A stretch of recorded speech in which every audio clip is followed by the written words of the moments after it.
31 in the border battle, the Pinal County Sheriff has been receiving death threats because of his support for the law, for the immigration law.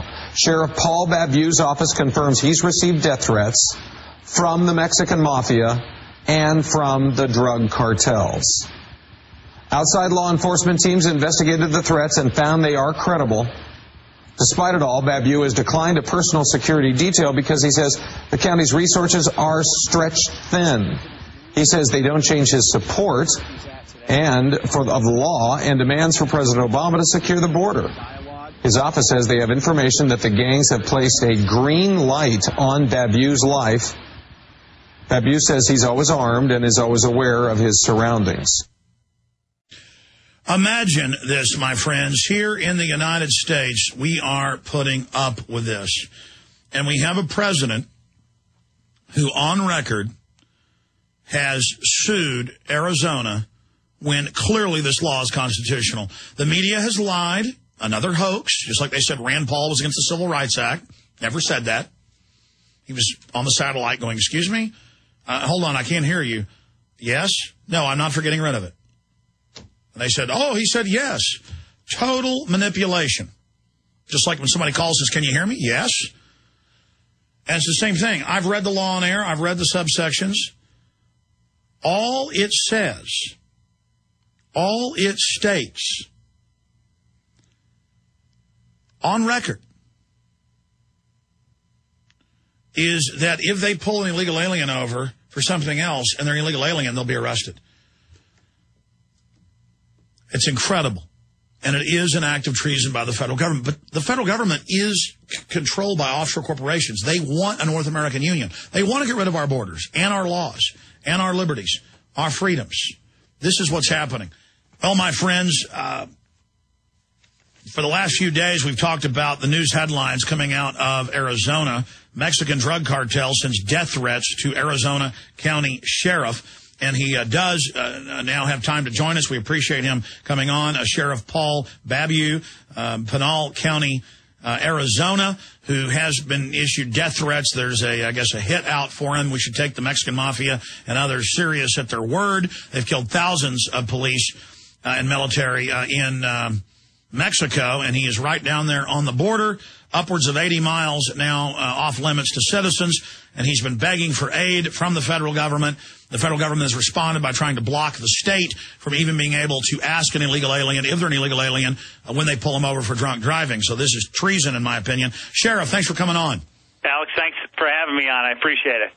I know you've got a lot going on, and I just had a security meeting. Let's talk about the death threats against you and the serious escalation, and let's talk about the situation that is happening there on the ground in Arizona.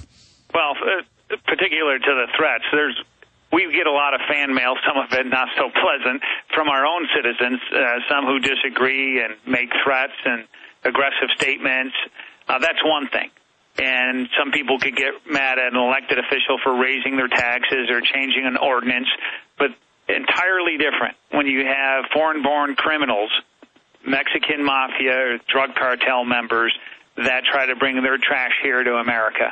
The same stuff that goes on down in Mexico, literally a narco-terrorist state where they kill in broad daylight police chiefs and then take out their family and set it up as an example. You mess with us, this is what's going to happen to you. And only 3 weeks ago, they assassinated what would have been the elected governor of a state down there. Crazy. And you're not joking around about this. I live in Texas, and I remember citizens being kidnapped on our side of the border. I've had sheriffs on where 3 to 6 miles in different cases, Mexican military will come across. If they've caught on a major highway a drug shipment, the Mexican troops come across, surround 2 lone policemen or sheriff's deputies with machine guns and rob them. I mean, that was going on 4 or 5 years ago. I was interviewing these people, and it would never make the national news or even the regional news. So there's been a cover-up of this. And now things are deteriorating. I mean, I've had scholars on, university professors, State Department people who say that Mexico is a failed state, is in the midst of total collapse. You're down there with death threats and hits out on you. The feds are putting up signs denying the large areas to citizens, saying don't go in these areas. Can you, sir, break down where you are geographically for folks that just joined us and describe what you face on a day-to-day basis. We're about 80 miles north of the Mexican-U.S. border, and we're not obviously a border county, yet what we're experiencing here on a daily basis is approximately 2,000-plus illegals that come through our county. You're talking the Border Patrol, who apprehended 250,000 illegals last year, which most of them they just do catch and release and send them back with no punishment, shower, a meal, and to the border, ready to try the next day. But that's only one of 2.6 that they say actually get in here. So they're talking 600,000 that come in here. Other people have it estimated more at like 1 million a year, just in Arizona. That's why we're screaming bloody murder, saying, Mr. President Obama, do your job. Secure the border. And here he's in Washington high-fiving with Calderon in front of Congress, and all these Democrats stand up, give him a standing ovation in our country as they're kicking us in the chops, undermining the rule of law. The president should send 3,000 soldiers to our border to secure the border, and meanwhile he sends a team of lawyers with the ACLU to drag us into court. And this is outrageous. Why? Because in my county, 80 miles north of the border, in the heart of Arizona, we have paramilitary squads with automatic weapons that are escorting these drugs up here, and they're bringing this violence into Arizona. We just had a gunfight out there with a competing cartel, and 2 of these smugglers were killed. And they call us for help. And they knew exactly where our deputy 3 weeks before was ambushed by 6 of these smugglers and triangulated him and put him in a kill zone and tried to kill him. And our deputy was shot. So here, what we have, the reaction is, just as you mentioned, they put up billboard-sized signs that say, danger, warning, stay out, drug and human smuggling, narco, all this different language on these boards. And that's their answer, is to throw up their hands in defeat, saying we can't secure the border.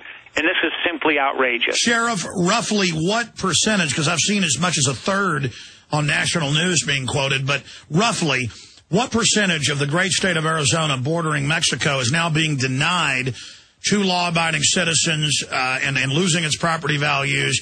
Because the reports I've seen is that this is going on past Tucson, 80-plus miles in. It is.